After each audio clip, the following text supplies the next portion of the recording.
You're listening to the Yoga Medicine Podcast. I'm your host, Rachel Land. This podcast brings you information and resources to enhance the therapeutic effects of your practice based on a deeper understanding of anatomy, physiology, and the integration of modern science and research with traditional practices and experiences. Join me and my co-hosts Tiffany Cruikshank and Katya Bach as we dive into all things yoga, research, and wellness. Well, hi, Nicole. Welcome to the Yoga Medicine Podcast, and thank you very much for making time for us today. Thank you so very much for the invitation to join you. This is one of my favorite things in the world to talk about, so I'm honored to be with you today. Yay. And we're talking about post-traumatic growth for veterans and first responders. And you started your working life in the military, so you have personal experience of being in this population. So maybe we start right with the basics of what makes these groups different in their qualities or their experiences. What makes veterans and first responders different to people like me? So there's so many ways in which we're similar. Mm-hmm. And it's those areas where our potentials are going to be in the yoga community, but the ways in which we are different are just as important to appreciate. Part of that difference is we all have challenges in life, right? We all experience struggle. We all have to graduate into new uncomfortable spaces as we learn and grow through just a natural part of living in our societies, right? Wherever we grow up, we integrate, we learn based on our environment. We go to school, we learn what we're taught, we move on, we go on to the life we have. But there's struggles always for everyone along the way, whether that's losing people that we love, whether it's a traumatic hurricane experience or a home fire. There's so many ways in which people are impacted by trauma or struggle, even if they're not in that specific field as military or first responder. Mm-hmm. The key difference, though, the struggles that the military and first responders experience, it's a little bit different when it's your job. It's your job to consistently be the one to show up, to take control of the situation, to manage things, to handle things that are inherently not manageable for others, right? Mm-hmm. There's an extensive amount of training that prepares you for these jobs. But imagine for a moment your absolute worst day that you've ever had as a human being, whether that was the loss of a loved one or some other traumatic experience or severe struggle.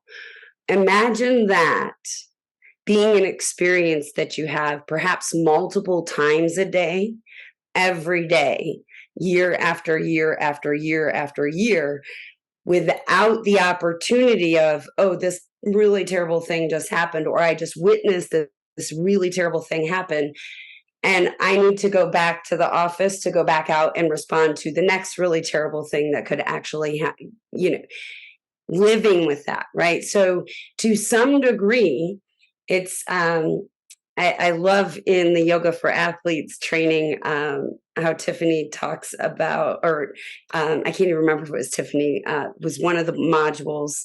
One of the trainers talked about how in sports, remodeling in some ways or compensatory patterns in some ways are actually beneficial to that sport.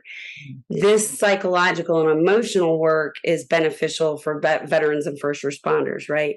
Those who have to go in and do these things don't have the privilege of going then home to seek counseling immediately about this one incident because, oh, by the way, they've had another 15 of those experiences today, right? Now they're going to go home and they are not going to dump that on their loved ones, right? The things that they've experienced, they can barely digest, let alone express that to someone that, and oh, by the way, they may fall into that category of people that talking about it makes it even worse, right? So even if I go home and my significant other, family around me or friends or whatever the scenario might be, are trying to be, supportive and helpful, talk to me about it. Well, that might make it worse, right? Depending on the individual person. So there's a lot more complexity to their traumatic experiences typically than to the rest of us, right? So it's like all of those other physical patterns, right? It's manageable till it's not. Yeah. Yeah. And I think And anyone who's done the yoga medicine mental health module can appreciate how that cumulative load on your mental health might start to take its toll. I think it's almost easier to understand why so many military personnel and first responders do experience post-traumatic stress. It seems like the most logical response because, as you said, it's the worst day of somebody's life. And if we're that somebody, we're allowed to completely lose control and, be ranting and raving or emotional or incapable. But we're expecting these populations to be completely capable time after time to take charge of the situation, to be calm, to be purposeful, to be helpful. And there's an extra load, I imagine, that comes from always having to be the adult in the room when everybody else is losing their stuff, that it's easy to imagine how that would turn to post-traumatic stress. That seems like almost the most logical response. So let's talk about post-traumatic stress. What is it and what does it look like and what signs do we see in people who are experiencing it? so that's a great question, and it's not an easily answered one. Yeah. Here's why. It can be absolutely night and day different experience from one individual to the next, Yeah. right? And this is another inherent issue in these populations, right? If you're in that, you have to be put together. It's not an option. The mission, it is not going to stop because today doesn't feel good to you, right? Like that's just not going to happen. You have to respond. You have to do, the fire's not going to be put out because you don't feel well today. You have to go do the work, right? So there's an inherent need to be able to continuously manage that high load stress, that high op tempo. Mm. The problem becomes that you become really good at doing that. Mm-hmm. It also becomes really difficult to then cope with any of that stuff, right? Because it gets buried down in, it gets buried down. Well, there's no unraveling it once you've got it buried down so deep. Like you to keep things compartmentalized in order to manage stability. Yeah. But this is exacerbated in these particular populations because there's also typically an internal cultural issue of asking for help or being in need of help Mm-hmm. or not being the best at the thing, right? These are extremely high achievers typically. So these are people, I am the helper. I don't need help from you. So they can resist help more than other populations as well for those particular reasons. They don't want to be, even though we have continually tried to expand the need for mental wellness and the message that it's okay and all of these things. And yes, that is improving. Yeah. But think about how even you would feel. We all have an internal bias. When it comes to our personal safety, everything logical goes out the window. So even if you're in that population, you think about, oh, Joe's struggling right now. Mm-hmm. Do I want Joe next to me in the foxhole right now? Because that is part of the reason that exacerbates that cultural resistance towards getting help. Yeah. Because you don't want to team down, right? And you also don't want your team to be thinking about that because that takes them off their game as well. So there's also those unique cultural elements that make it a little bit different experience. So those typical symptoms, they may experience them, they may not report them. Mm-hmm. They may deny them completely. They might, hey, everything's cool, calm, collected, and then their kid drops Kool-Aid on the ground and they go nuclear, right? And it's not an equitable response to the situation. They just, oh, well, it was a rough day, or and brush it under the rug. So those presentations of symptoms could be complete withdrawal, right? Just not engaging in anything at all. Could be intrusive nightmares, could be physiological symptoms of I wake up every day and there's something new that just hurts even more than the other thing that when I woke up the next day I must be sleeping wrong. Or so there's such a, if you can think of a symptom, it could be related to PTSD, physical, emotional, Yeah, all of it could be related to PTSD, or it could be Mm. completely unrelated, because there's also connections to post-traumatic stress or even acute stress disorders that can influence, obviously, physiological response. And then we Yeah. have people getting imaging done, all these other things, and there's nothing structurally found to be wrong with them, right? Which exacerbates the problem, because now they're being told it's all in my head. Yeah. Well, more complex than that. I do feel like this is a classic yoga medicine conversation already, where, the typical question is, what are the 5 signs, the really Googleable, what are the 5 things that I'm on the lookout for PTSD? And always on this podcast and in yoga medicine, the answer is no, it's not that simple, because people aren't that simple and predictable, and they're going to react even to identical situations very differently. And when loads are cumulative, you don't know which is going to be the thing that tips you over the edge. It could be just the dropped Kool-Aid that tips you over the edge. So I love that straight away you went into the complexity. Signs and symptoms are going to vary hugely between individuals. That makes it hard to recognize from the outside. It also makes it hard to recognize from the inside. And when you add to that the cultural stigma, like, it's great that there's help out there for Joe, but I don't need help because I'm the one that helps out. That makes it all even more difficult. I can imagine this being this perfect storm that really biases it towards PTSD.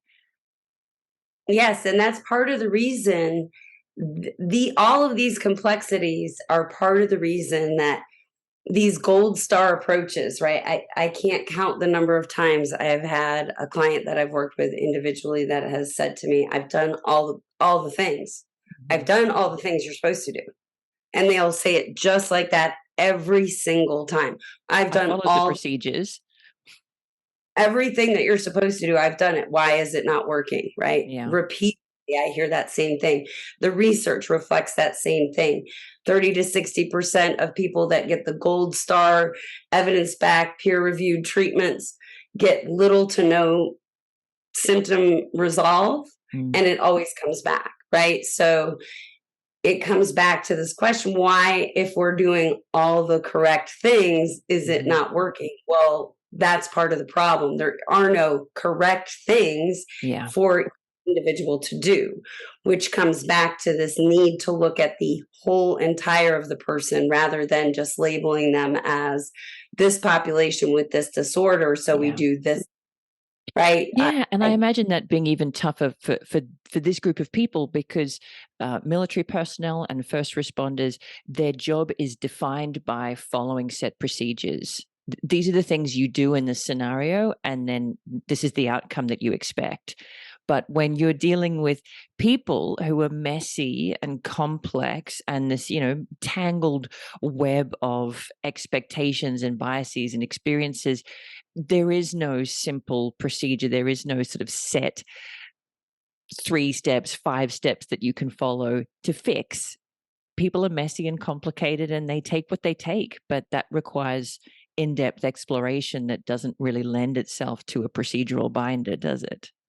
Right, exactly. And how you go about that exploration with these populations can be the key to drawing them in, or they'll be sending like, them away. yeah, that's not ever. No, because that's another thing I heard so frequently is, yeah, no, no, that yoga stuff isn't for me. I'm not into that hippy dippy singing kumbaya. That's not for me, right? Like, so often, especially in these populations, which is another reason why it's important to be focused on the student specifically, even more so in this population, because they're emotionally intelligent as well, right? So they're really great at they're going to tell you what you want to hear until they trust you, which is another part of that problem, right? How do we establish trust with these populations, especially if we're not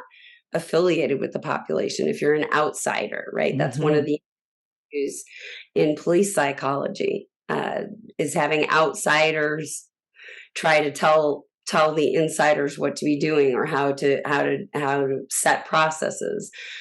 So taking time to consider these things, and rather than oh, well, because I'm not in that population, I can't serve this population. That's not at all the case. Mm-hmm. But properly engaging with them and owning. And one of the common trip ups I used to experience, and I hear feedback from these populations often, are, you know, people try so hard to find a way to connect, right? So they say, oh, you're a veteran, oh, you're in the Marine Corps, oh, my grandfather was in the Marine Corps, I understand what they, well, no, you don't. Yeah. Okay, first thank them for their service, express the fact that you have family and you appreciate that, but please don't try to tell them you understand unless you've been in the service. And even then, right? Yeah. When I with my sister services, right, I'll phrase my experience exchange with them in the way of, this is how it was in the Army, what was the experience like, or was there a similar experience like in your branch of service, in your field? Because there's also not just that military culture in general, right? Yeah. First, you're a veteran, you're in this big bubble, we'll take you in, right? But then, are you Army? Yeah. Are you Marine? Uh-huh. Are you Air? Are you Coast Guard? Right? Were you active duty? Were you reserve? Right? The further you drill down, and then it goes even further still. What field were you in? Were you air defense, communications, right? And there's further and further inner biases, right? So Totally. I mean, you're infantry. describing the yoga world from the outside. Like, we're not all hippy dippy singing kumbaya. You drill into the yoga world and everyone's got their beliefs and their values and their biases. I totally get it. It makes perfect sense. We're not like those guys over there. We're totally different, except from the outside. Exactly. And it can become a barrier or it can become a pathway, depending engage with it. And again, you have to come back to that individual in front of you, rather than pulling out your veterans binder or your first responder binder and saying, oh, these are my you really can't engage specifically with this population. That will deter them immediately. Just they would appreciate ignorance over that. Yeah, and I mean, you've already suggested a couple of really important steps to start building trust. And the first one that you mentioned was time. Take time, be patient, take time. And the second one was to start off from a place of not knowing and acknowledging your not knowing and inviting them to share what they want to share of their experience. What has it been like for you? You define the terms, you define the parameters. I'm not here to tell you how it is because I don't know. Exactly. And that acknowledgement, that alone will build a foundation of okay, this is someone I can start to open the door of trust with, because they're being authentic and honest with me and straightforward, and they're telling me the truth, right? Yeah. That means fun, because you're talking about people that commit their life often to organizations with principles of loyalty, duty, respect, honor, integrity, personal courage. These are not just words to these people. These are guideposts. This is what they pattern their life on, right? Integrity, how loyalty is everything, which is again both a benefit and a hindrance depending on the spin of the present moment for the purpose, right? So again, there's landmines potentially there, which is another reason that we have to be mindful about how we engage with veterans. And the initial, especially with veterans specifically, it's almost more beneficial if it's very direct, right? The more you ask them to customize right off the bat, the more you're putting them in a position, right? Tell me the instructions. Tell me what to do. Don't make me have to think about it right now when I first start. Okay. Right. And the reason that is a more comfortable space for them to be in cognitively. If you are just where to put body parts, what to do, how to do it, that's easy. I can follow instructions. I excel at that, right? If you start inviting me, like the first day I've never taken a yoga class, you start inviting me, well, I would like everyone to take 5 minutes and explore this pose on their own. You've just lost that veteran, right? I love that. And I'm really glad that you mentioned it, because I had a conversation in a previous podcast on trauma-informed yoga with Dr. Ann Bortz. And she mentioned that over time, you're really looking to build the students' self-agency and their ability to own their decisions and to take charge of the practice. And I love that. That fits in with the way that I teach. But it's so important to remember that you can't necessarily start there, that you can't be like, how do you feel? What do you need from today? Take 5 minutes to explore the pose, from somebody who is already at overwhelm and they don't have the mental space and capacity to be exploring something that they may or may not even be all that interested in. Just give me something to do, give me some structure, and then trust that over time we can maybe blur the edges of that structure, or we can have a conversation afterwards about what aspects of it were helpful and what aspects of it were less helpful, and we can kind of go from there. But you can't start with free reign, cut you loose, have fun with it. I love that. That's really helpful. Typically not going to be received well, because it's too much all at once, right? Mm-hmm. It's just like saying, I can't tell you the number of times I hear people that aren't informed saying, "Oh, you should take restorative yoga." That is, yeah. If that was what someone had taken me to in my first, I wouldn't be having this conversation with you right now. I can promise you that, because I would part way through the class. I did not have that space. So come to our yoga medicine trainings and just apply what we already know in that space to working with this population, right? If the nervous system is dysregulated, if I'm not calm, none of this exploration is going to land for me anyway. I'm not going to explore it because I don't have that connection. For me, my personal experience, I was probably 8 years into a pretty committed yoga practice before I actually could really feel my body again, right? I had total agency over my body. I could put my body in all the poses. I could do the things. I could breathe well. I could do physically, I could do the practice beautifully, right? With great proficiency. I still didn't feel, I still wasn't connected to any of the experience in my body whatsoever. Still wasn't that long, still wasn't, because I didn't understand or appreciate really fully, I don't think, until I added myofascial release into my practice. That's when I actually started to feel, truly feel my physical experience again. That's how dissociated I was from my physical experience through all of those years of conditioning myself psychologically to just knock it out. But you said earlier so beautifully that this is a positive adaptation. It's a helpful adaptation for people who need to show up to somebody else's worst day again and again and again and again and be the one who handles it. You haven't got time in those scenarios to be tuning into the subtleties and nuances of your circulation and your breathing and your nervous system state. You've just got to get stuff done. So it's a really helpful adaptation, exactly as you said, until it isn't. So when we're introducing practices to people who are in that state, we've got to meet them where they're at.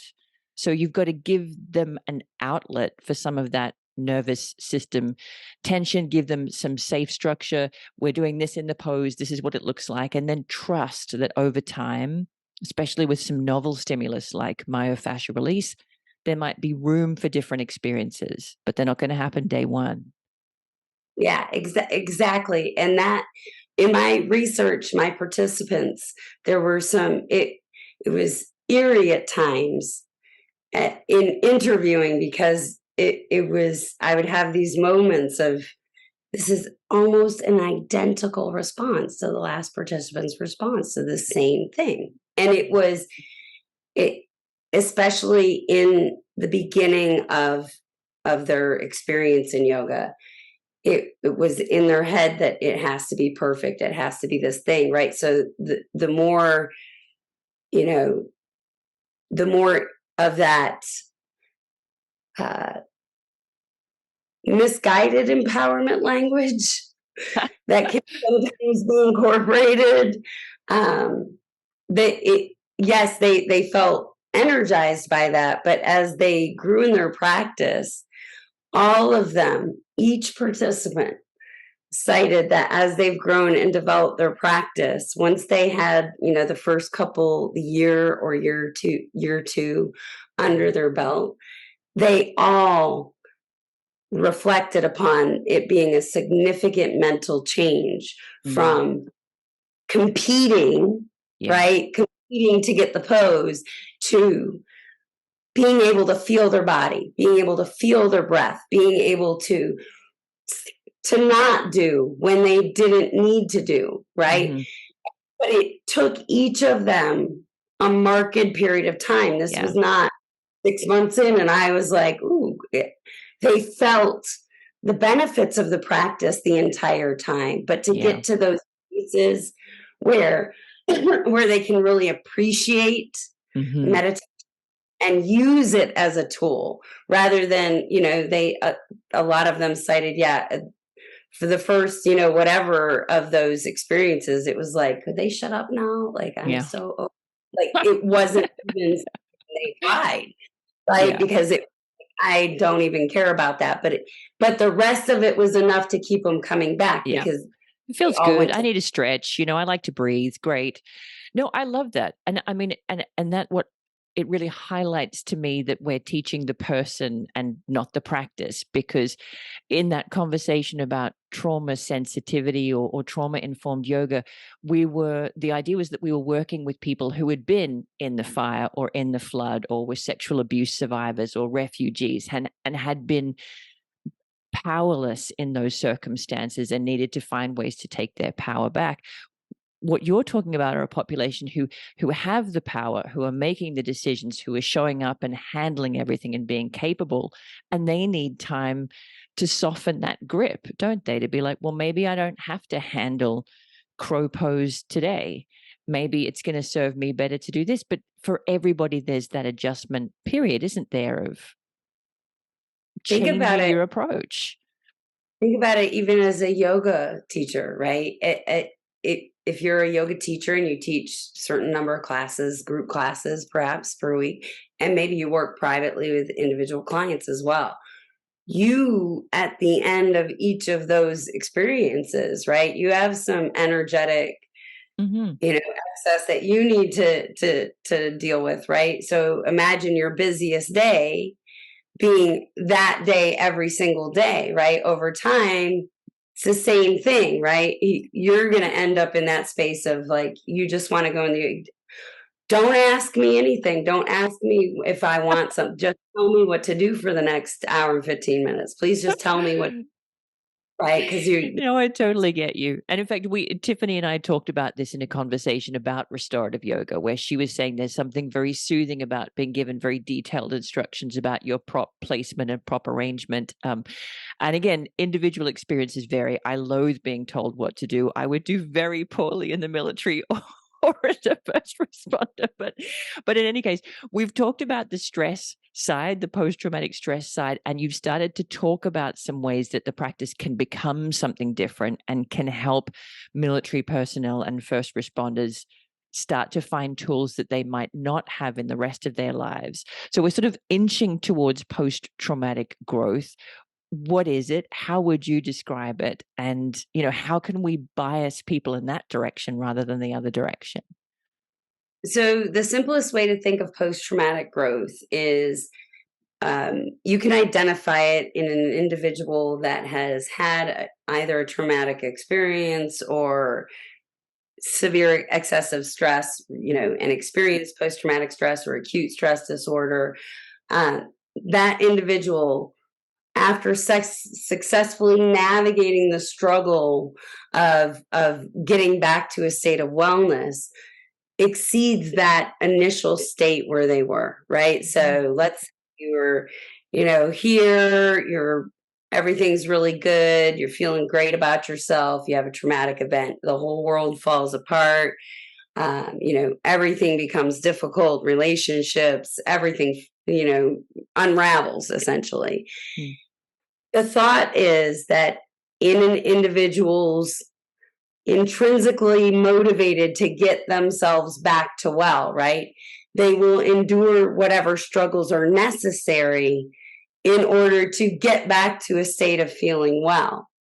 And if what they learn and gain throughout that struggle can actually propel them to be inspired to do more, to become more, to seek more in life, to contribute more in life, to be more connected, to be more authentic in relationships, to have more spiritual existence. So some of these things can be sparked by successful navigation that was the struggle of overcoming the trauma, right?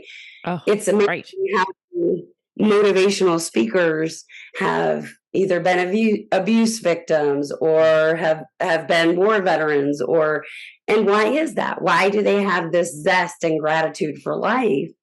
Because they've seen the worst of the worst.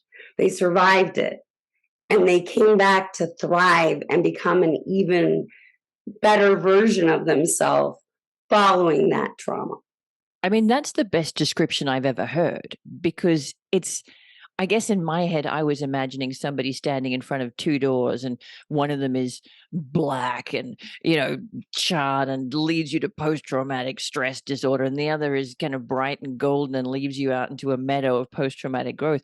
It's not the case at all. Everybody's got to go through the crap, and it's just whether that crap breaks you or builds you up to a changed, a sort of deeper version of yourself. I think that's really powerful. Exactly. And that is the trouble with the label of disorder.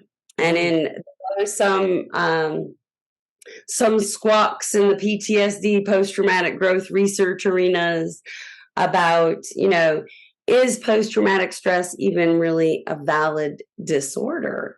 Absolutely. Or is it just a logical reaction to some fairly horrific? Yeah. Is that just not the natural response? For sure. Because it follows the natural patterned response. The only difference is that it's sustained. So it's a failure to successfully navigate through the trauma within a prescribed period of time, right? So why are we calling that necessarily a disorder? Maybe it's I don't know that in my mind it rises to the level of disorder, and perhaps that it is that label that exacerbates our challenges to successfully treat the difficulties that people are going to have getting past their experiences of trauma, right? It's not that there's a textbook way to navigate trauma. That isn't the case, right? Not a linear process. I think we need to start visioning or thinking, perceiving about trauma the way we do about grief, because we're more educated about grief, right? Grief is not linear. It comes in waves. It can be, hey, I'm great one day, and the next I wake up, just everything is wrong. Post-traumatic stress can present in many of those same ways, even when resolved, right? It mean that just because you don't have regular symptoms of stress related to that traumatic issue doesn't mean that you won't 10 years down the road wake up one morning feeling blue because you have a memory of that, right? And to create the idea that should be someone's expectation, I think is part of the conversation we also need to shift, right? It's not we shouldn't have this expectation that we feel happy and joyful every minute of every day all the time anyway. Yeah.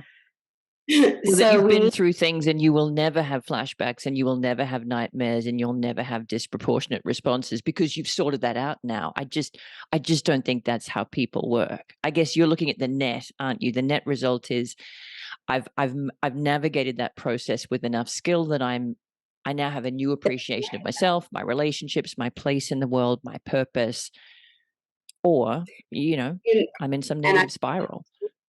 to recognize that when I have that experience, right, it's not going to take over my life. Mm-hmm. I'm going to recognize, oh, okay, hey, I'm going to do a little mental tune-up today, and Mm-hmm. a little extra mindfulness with how my body's feeling, because it can also be, that's another thing that I love about yoga medicine trainings is this constant reminder that it's all connected. The physiological symptoms of experience with trauma have to be resolved just as much as the psychological. Mm-hmm. So again, it's important to realize that some of us are amenable to top up engagement, using that talk therapy, going about it through the mind to resolve our experience. Other people need to use that bottom down approach of connecting their physical body first. Mm-hmm. And that could take years before it opens up their pathway, which is why this increased interest in somatic therapies, right? Because we're starting to realize that talk therapy actually is more harmful to some trauma survivors. Yeah. And in that population, a somatic approach is typically a lot more beneficial. Let's just get your body, reconnect to who you are, and start from there, because can't even feel your physical experience. Yeah. It's not likely that the psychological issues are going to resolve anytime in the near future with that issue. Yeah, I think that's really important. And I'm so glad that you brought that out because, our brains are always looking for the procedures to follow, aren't we? You do talk therapy, or you do some kind of chemical therapy. There's lots of microdosing options around these days. But people are unique and individual and messy and complex. And I think that's where I can already see yoga coming into the picture, because there are bottom-up approaches like you're talking about. There's myofascial release, there's faster, stronger practices, there are slower, more thoughtful practices. There's also breath work, there's also meditation and visualization and yoga philosophy. There's a huge range of things that you can choose from to put in people's toolkits to give them the tools to help them as they move forward and wake up on the day where they need that little mental tune up. Well, what tool am I going to pull out of my toolkit today to help me navigate the day ahead, even though I'm not feeling the way I'd like to be feeling this morning? And that's the goal, right? Mm-hmm. Especially in these populations, they're becoming more and more interested in alternative treatment processes because they want to be in charge of their wellness. Of course. Right? Every other element of their life. They do not want to have to go sit, talk to someone, call someone, or take a pill, or do a thing. They want to be able to, I can manage this myself, right? So it's a matter of empowering them with those tools and appropriate time and space when it presents itself for them to explore that with your guidance, right? So you may have that one soldier that comes in that doesn't want to be told anything to do, right? Because that is, I had to laugh when you were saying you would make a terrible soldier. Every human that knew me before I joined the Army said, we'll see her again in about 4 weeks, because that was the last thing in the world I ever liked, was being told what to do. And interesting enough, the military offers you opportunity to really, and I think this is where you would excel, why you would excel. Because once you have knowledge and once you excel at certain things, then you can kind of break the rules, right? And create a pathway for yourself. So it's kind of like, let me follow your rules so that I can break them a little, right? Okay. Now you're talking about my experience of school, which is, let me figure this system out. Now that I've figured it out, I get some freedom to do what I want. Okay, I'm back. I could join the military then. Exactly. I know, but it turned out that was my experience, was like, oh, okay. I may have had to do a lot of extra push-ups, but I wasn't afraid to ask. That was the price, right? The price of knowledge was push-ups. Okay, well, I need knowledge, so I guess I'm going to get some more physical training congruent with it. So love that. So when you're trying to work with individuals, and I think that's the key, is we're talking about a group population, but you've mentioned repeatedly, every person is going to be different in their reactions, their responses, their experiences, and so different in their needs. How do you start to figure out which of the techniques that you could choose from are going to work for this person? How do you start to kind of pare down, this guy's going to like this and this girl's going to like this? Direct line of communication. No, actually, I utilize typically yoga medicine tools in this way. I have found historically 100% of the veterans and first responders that I have engaged with myofascial release as a, hey, let's use this as a point of inquiry. Let's use this to kind of see where we're at sensation wise. 100% of the time, it's been a beneficial approach to go that way. Excuse me, not overwhelming them, but one little piece at a time. People in a group class, if you were going to target veterans and first responders or a specific first responders class or veterans class, I would highly recommend at the very beginning of class, you center a little bit with breath, maybe a little shorter centering than you might do with your more experienced classes, just not keeping them still and quiet for a really long time. That won't necessarily land quite well.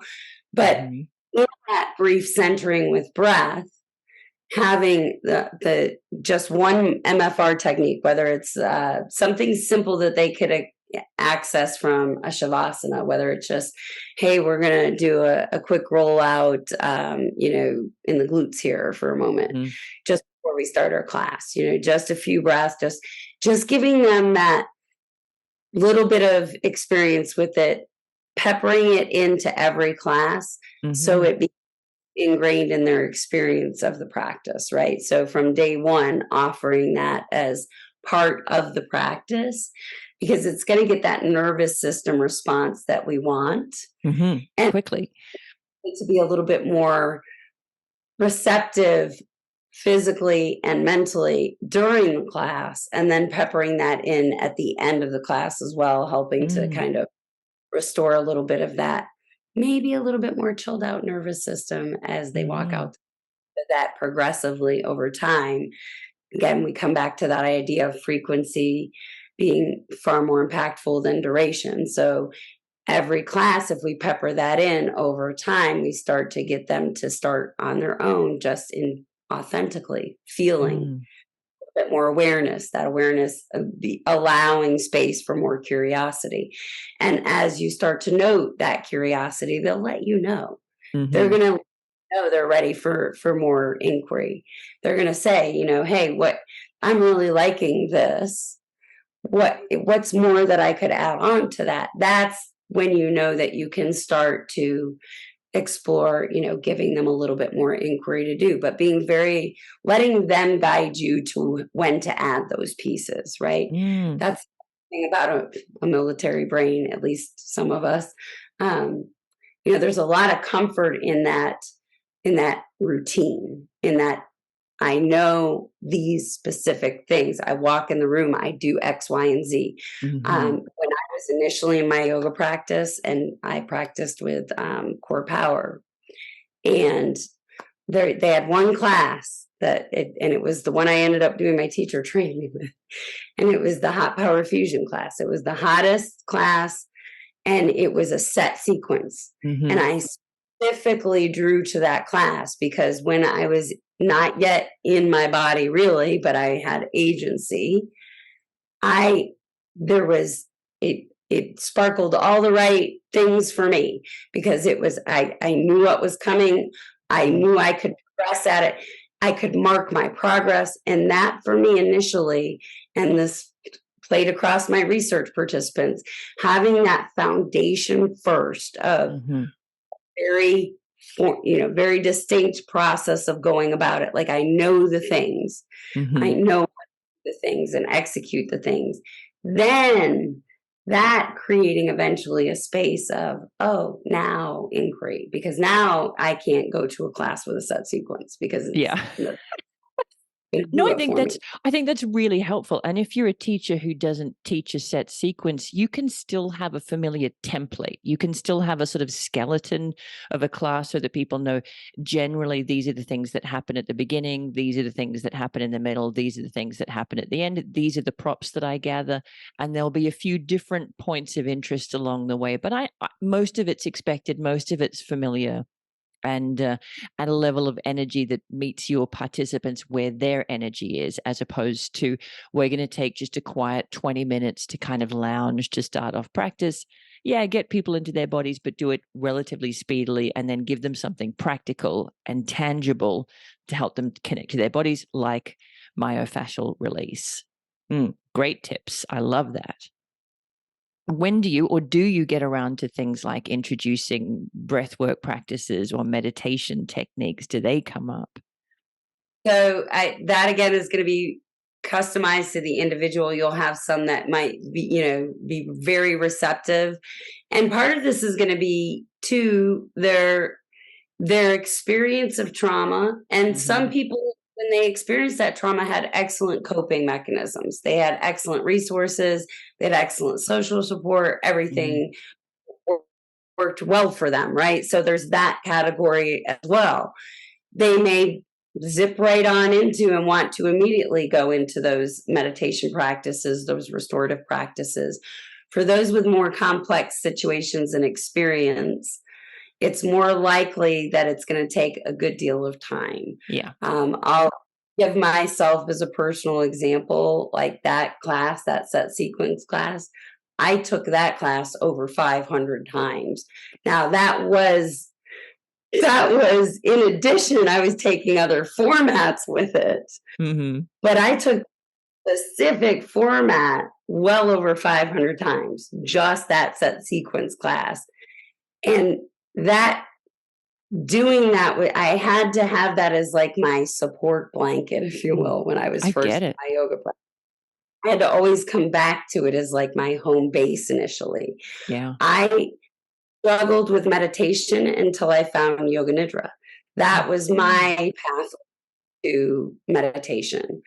It opened the door for me to be able to meditate, but it wasn't even accessible until after I had a very solid myofascial release practice with.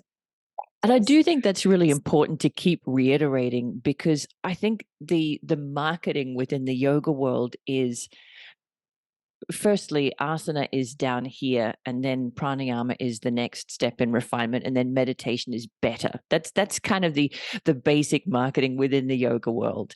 And the idea also is that anything that's going on psychologically, you can sort out by getting better at meditation, by sort of getting better at recognizing the things that come up and making space around them. And while, in some ways that's true, for a lot of people, just setting them free inside the quiet of their own mind is just a nightmare scenario. And, I've had a really fortunate life. I've been pretty trauma-free, but in a period of grief, I turned to a set sequence practice just like you did, where there was no space for me to think quietly on my own, and no reflection and no gentle breath work. It was just basically somebody shouting at me and telling me what to do. And that was really all I had space to cope with. So I get that maybe down the track, that's something that this person will get benefit from. Maybe not your problem, not your decision, but acknowledge that for a lot of people, setting them free in their mind is not going to help, at least not right now. And that doesn't have to be where you head with everybody. I think that's really worth people in the yoga world hearing over and over again. Yes, and I feel like I constantly am saying it to people too.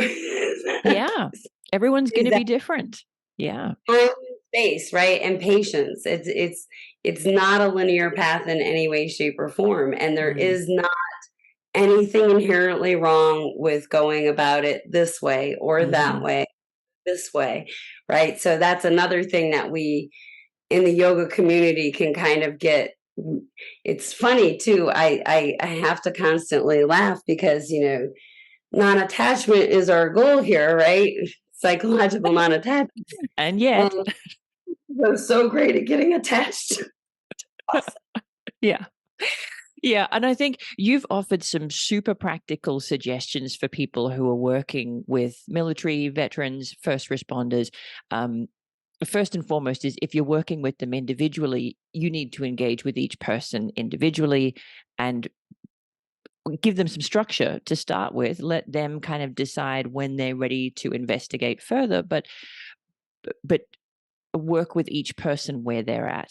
And if you're offering something for groups and you're pitching it more generally, then some very practical tips about keeping periods of quiet and silence short, giving people practical, tangible things to engage with, having a level of exertion in the practice that meets these people's fitness and level of activity and level of energy where it's at, and then letting them decide where they feel like investigating further. A generally set sequence or a fairly predictable sequence so that they're not going to be bamboozled. I think all of these are super practical tips. Anything else that you would add to that list of suggestions? The other thing that again, this personal experience for me and was reiterated by my participants in research, initially, like when you first start until you get into that space where you're actually in your body. One of the most annoying things to me, and as a matter of fact, I ended up to where there were only 2 teachers' classes that I would actually go to because of this, because it became more and more annoying to me once I realized what was annoying me. And it was this, and now it doesn't annoy me, but I understand why it did at the time, is that some teachers can get really give beautiful theming throughout their teaching and a lot of philosophy that's really rich and wonderful and helpful if you're cognitively there. If you're not cognitively there, it can be the most annoying thing on the planet, right? Even if it makes good sense and you appreciate the message and all of those things. I can remember thinking at times, could you please just shut up so I can I'm balancing in this pose, right? It was taking me out of my physical body because it was asking me to do too much thinking, right? Okay. So that was another thing, that please offer those things, yes, but be very direct and very brief and don't elaborate. Like, bam, leave it go back to the physical cueing. Just leave that alone. You might say one other thing, and that's it. Right? Keep your left foot here. Stack your shoulders above your hips. Reach your arms forward and back. Relax your neck. Breathe. Keep them all occupied with the cognitive process of doing the physical things, because it's eventually going to create the space for them to be curious and move further.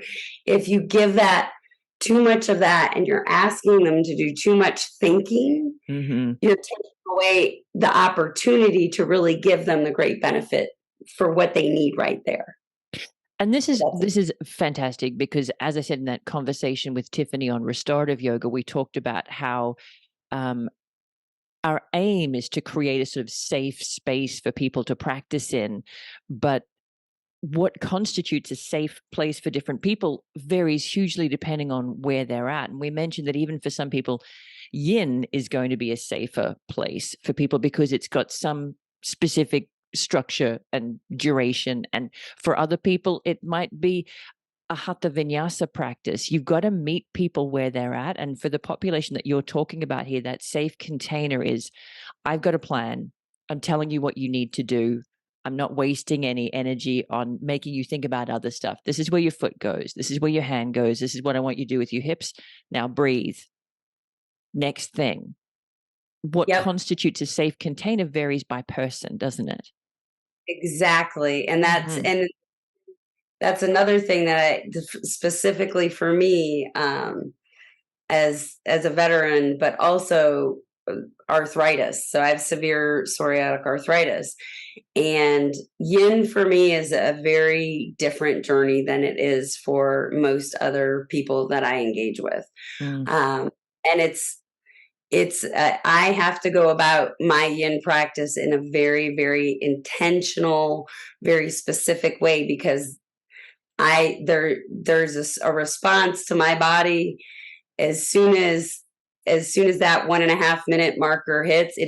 I've lost the benefit. It's now going back. It's all going downhill from here, right? Mm-hmm. So that can be partially related to the arthritis, partially related to the psychological work of actively relaxing the body while stretching. That is hard physical, and again, it could just be my physical body, but I've also had others have that same like lack of yin tolerance. I guess. Yeah, there's nothing that is for everyone, and I think that's probably the strongest theme that's come through in today's practice. There's no, and I make this joke on the podcast pretty much every episode, there's no 3 things, there's no 5 poses that you should do for every veteran and first responder. You've given some fantastic practical general tips to meet this population where their expectation and experience are. But if you're working with individuals, you are always working with an individual, and people are messy and complex and different and varied. And so really putting yourself in that humble place that you spoke about at the beginning of, I don't know you, I don't know what you've been through, I've got some suggestions to offer, but I'm interested to hear what your experience is. You know, not setting yourself up as the expert, but saying, I can guide you through a portion of this. I'm sure we'll find some things that are helpful. Let me know. Yeah. And asking them to engage with you, like, okay, we're going to try this. What does this feel like to you? And they be looking at you like a monkey doing math problems, because they may actually not feel anything. Yeah. Right. So in that, you know, typically when we're working therapeutically, that's most of the languaging I'm using with my clients. Everything that we're doing. How does this feel? How is your body responding to this? When I'm working with veterans and first responders, I'll know during that first assessment. So we're not going to go with that approach right now. So what we're going to do is, I'm going to ask you if you feel pain.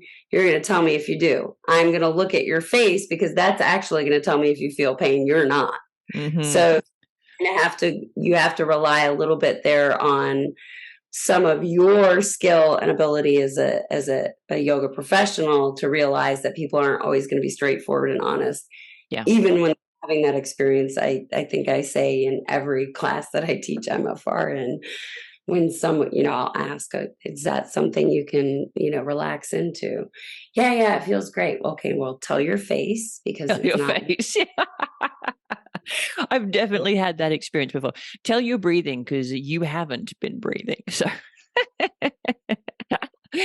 I love that. I mean, there's been so much really helpful advice in this conversation already. And for people who have had their interest piqued or work with individuals or groups of this population, I highly recommend the Yoga Medicine Innovation Conference, which is coming up. You have a related presentation on the Innovation Conference about this population and post-traumatic stress. And there's also a huge range of other things, from tissue stiffness and diabetes and vestibular disorders and balance and Parkinson's and gut health and decolonizing yoga and polyvagal theory and teaching neurodiverse students and the power of rituals and self-care for cancer patients. No matter what you're into, there'll be something in the Innovation Conference that interests you, including a session with Dr. Nicole McKenna. Anything else that you'd like to leave people with today? No, other than thank you very much for taking the time and interest in this population. I think it's important that, you know, we have a lot of contentious debates about military and first responders and some of the cultural and societal conflicts, and there seems to be a primarily locked in argument that there are only one of 2 ways to solve the issues, and that being either we provide less funding, or, you know, we do more training, right? Yeah. So I would argue that it's time that we start to shift that conversation to be one of, what could we actually impactfully do, right? yes, we could fund, but what are we funding? We're buying more bullets. Are we buying more weapons? What are we funding? And if we're not going to fund, and if we're going to train, what are we training? What we're doing more arms training, more defense training. What are we doing there? All of the funding and all of the training, yes, those are important things. But if we don't start to focus on the wellness of the individuals executing the work, neither of the two things are going to matter at all. We're just going to continue to have more and more significant issues because the stress isn't getting less, it's getting more. And the tools are not present. So if we can start to hone in on the importance of these populations having wellness tools, I think we can start to get organizational leaders to create wellness programs that should be already a part of their duty, right? So it shouldn't be on them to have to worry about going home and finding a way to cope with what they've dealt with. It should be a part of the duty job, right? Whether it's yoga, whether that's a gym facility, but there needs to be some type of physical wellness program that offers a channel for these individuals to not have to be unwell and then be repaired. Yeah, I totally agree. And I think either way, as yoga teachers, if we're working with individuals or populations, we're setting structural questions and our opinions on structural issues aside. And we're just doing the best we can, person to person or person to people. And really, that's all we need to worry about while we're teaching that class or running that session is not what do I think about your organization as a whole, but what can I do to help you as an individual? And who knows what the ripple effect of that is over time. Yeah. If we help people feel well, they perform better. If they perform better, it could be the difference.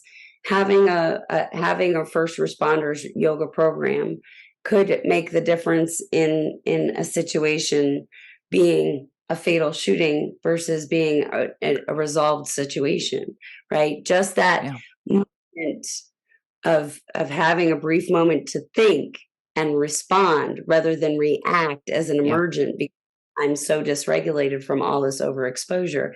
It can be life-saving to have these types of wellness programs in place. Yeah, because you're kind of presenting the worst case scenario of that overreaction over the Kool-Aid, aren't you? That split second overreaction, the straw that breaks the camel's back. That can happen at home with the kids. It can happen at work on the job. And the more tools we can offer individuals to help heal physical, mental, physiological wounds, the better for everybody. Well, I really appreciate your time and your passion and your expertise today. Where would you send people who want to know more about you and what you do? They could find me on Instagram at Grateful Warrior Yoga or Grateful Warrior Yoga Foundation and at Grateful Warrior 8. And if anyone is interested in just kind of learning a little bit more about these topics, a few books that I would highly, highly recommend starting their inquiry. Trauma and Memory, Peter Levine. The Body Keeps the Score, Bessel van der Kolk. I'm sure most people are familiar with that title. There's also Transformed by Trauma, Stories of Post-Traumatic Growth. And that's Dr. Tedeschi, Dr. Moore, and that's with Kevin Falk and Josh Goldberg. And one other add-on that I think maybe even an easier start for that inquiry is Be Water, My Friend by Shannon Lee, offering some of the philosophies of Bruce Lee's practices that actually kind of support processing, biasing people towards that post-traumatic growth, some of those philosophical points. So. Well, thank you for sharing those. I'll list to those in the show notes so that people don't have to, try to take notes while they're driving. God forbid, pull over first. So I'll list them in the show notes along with a link to the Innovation Conference for people who are interested. a link to your social media platforms, and also to the mental health and wellness training. We have one coming up with Yoga Medicine, September 18 to 23 in Austin. And just to give you that kind of well-rounded appreciation of mental health challenges, mental health disorders. I'll put them in inverted commas because some of them are disorders and some of them, like PTSD, are just, I think, natural responses to things that are too big for people to handle and comprehend. And it gives you that appreciation for the range of tools that you might have to use to meet each individual where they're at. So thank you so much for your time today. I really enjoyed that conversation. And I think our listeners will too. Thank you so much for having me.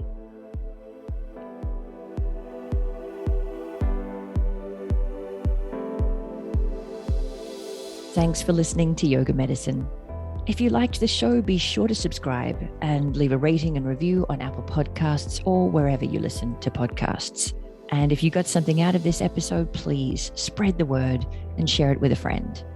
You can find more information, articles, trainings, and classes at yogamedicine.com.